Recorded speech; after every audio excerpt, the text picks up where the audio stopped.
क्या इतने लाखों स्टूडेंट्स का ऑनलाइन एग्जामिनेशन एक दिन में कंडक्ट कराना क्या पॉसिबल है? पहला सवाल ये।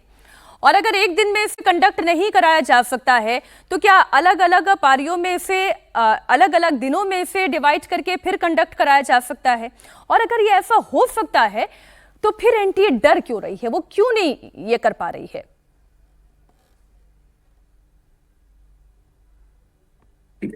मैम, इसमें ना जो भी निराकरण से संबंधित अगर हम बात करें तो लेकर एनटीए के इंटेंट से एग्जीक्यूशन तक पर सवाल खड़े किए जा सकते हैं। इंटेंट बार बार मैं इसलिए बोल रहा हूं कि एक बार की गलती आपकी माफ हो सकती है, दूसरी बार हमारा देश रिकॉर्ड समय में हाईवे बनाने के लिए जाना जाता है, आपसे एग्जाम के लिए सिस्टम नहीं बनाया जा रहा है। आप यूपीआई की, भीम पे की सब जगह दुनिया भर में तारीफ करवाते हैं, आपसे ऑनलाइन पेपर नहीं हो पा रहा है। ये बहुत ही आयरनी है, ये आपके मेलाफाइड इंटेंशन को हाईलाइट करने का एक और प्रमाण है। नंबर वन, अगर इसके समाधान के लिए ओरिएंटेड बात की जाए तो मैम बहुत सी परीक्षाएं ऐसी हैं जिन्हें आप बहुत सारे फेजेस में आयोजित कराते हैं और विद्यार्थी हंसते हंसते उन परीक्षाओं में पार्टिसिपेट करता है। आपको 22 लाख एक बहुत बड़ा नंबर अगर लग रहा है तो इसे कई फेज में आयोजित करवाया जा सकता है। परीक्षा को पूरी तरह ऑनलाइन आयोजित करवाया जाना चाहिए। पेपर के लिए मैम जैसे ना होता क्या है कि जब पेपर प्रिंटिंग में जाता है तो प्रिंटिंग प्रेस से लीक होने के सबसे ज्यादा चांस रहते हैं। अब तक जितने भी आप पेपर लीक के उदाहरण निकाल के देखेंगे तो दो मेजर रूम, दो जगह निकल कर आती हैं। या तो प्रिंटिंग प्रेस से, चाहे राजस्थान में होने वाला कोई सा भी पेपर देखें, अगर लीक होने की जगह निकले तो प्रिंटिंग प्रेस का नाम कहीं नहीं निकल के आएगा, या फिर निकल कर आता है सेंटर का जहां पर यह पेपर पहुंचाया गया था। दोनों ही जगह क्योंकि ह्यूमन इंटरेक्शन बहुत ज्यादा हो रहा है और वहां पर कोई भी लालच किसी भी प्रकार की सीमाओं को पार करते हुए, क्योंकि कानून अगर सख्त नहीं है तो इस प्रकार की गतिविधियों का अंजाम दे दिया जाता है। लेकिन इसका समाधान कितना आसान है कि आपको प्रिंट कराने की जरूरत ही नहीं है।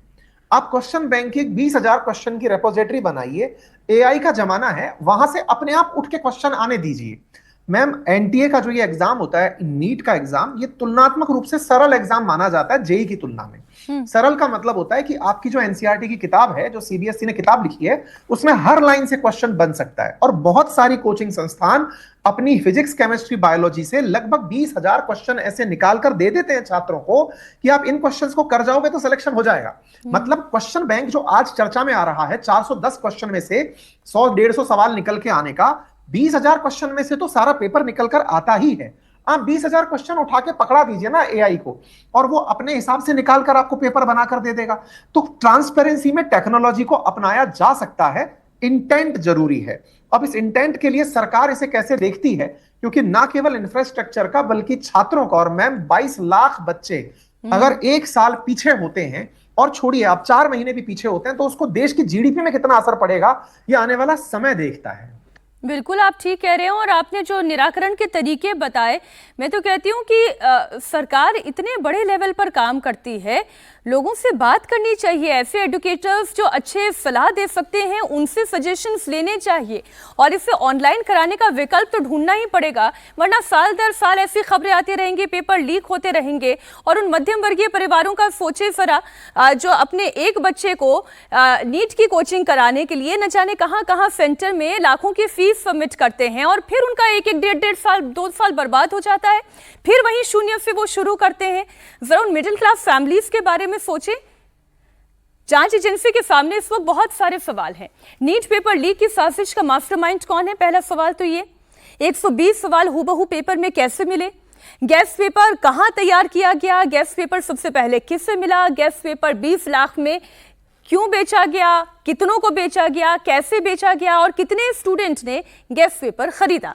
पेपर लीक की इतनी लंबी चेन है, इसे कड़ी दर कड़ी सुलझाना होगा। जैसे नेक्स्ट ईयर अभी हम नीट के एस्पिरेंट्स हैं, नेक्स्ट ईयर हमने भी देना है नीट का एग्ज़ाम। तो हम ये सोच रहे हैं कि हर साल का ऑलमोस्ट हो गया, 2024 में भी ये हुआ था, उसके बाद हमने देखा था कि 720 वाले कितने रिजल्ट्स आए थे, तो इस बार भी हुआ है। ये उन लोगों के साथ हो रहा है जो लोग काफ़ी मेहनत कर रहे हैं। अब उस इंसान के बारे में सोचिए जिसके 650 प्लस नंबर आए हैं, उसका जीएमसी तो पक्का है, अपनी फैमिली के साथ एक क्वालिटी टाइम स्पेंड कर रहा होगा, लेकिन अब उसने जब ये न्यूज़ सुनी है तो वो कितने मेंटल ट्रॉमा में होगा। मेरे हिसाब से ये एक बहुत गलत डिसीजन किया है एनटीए ने। खासकर ये उन बच्चों के लिए गलत है जिन्होंने फेयरली 2 साल लगातार रात दिन मेहनत करके ये नीट का एग्ज़ाम दिया हुआ है।